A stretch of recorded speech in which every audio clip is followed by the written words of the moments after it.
Tapos na? Hello. Good morning. Yari lang tajud ka diri ba?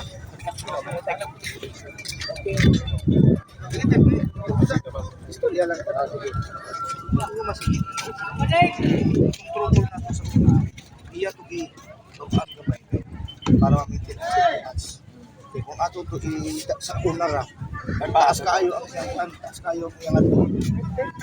Good morning.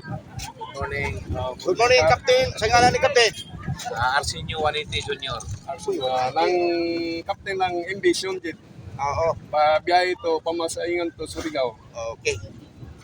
Tanungin natin si Captain. Cap, yung sinabi na. Ano nangyari, Captain, nung malagyan namin ng gadget? Diferensya kayo ang amo dagan sa amo at sa taas-taas yun ang amo magalit tulin-tulin siya ba? Dagan. Tulin ang dagan tapos minus-minus ang konsumo. Yun. Amo biyahe.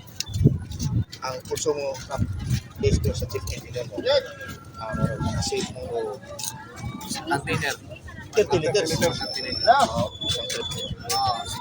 Isang trip. So, okay. So, kabilaan. Okay. Palitan. Dalawa. Dalawa. Okay. Grabe. Ang kwan ninyo, ang travel time, Cap, Ang travel time na mo is pabong mga 15 minutes. 15 minutes ano ubos. Nakasip kayo ng 15 minutes. So from 2 hours to 9 mo na lang og 1 hour and 45 minutes.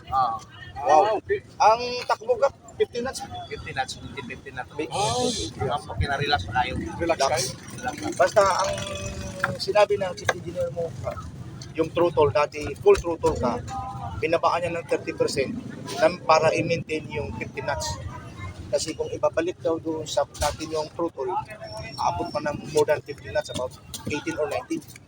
Kapag kaya po difference ang kapag ito. Makina wala ng stress. Relax pa kayo.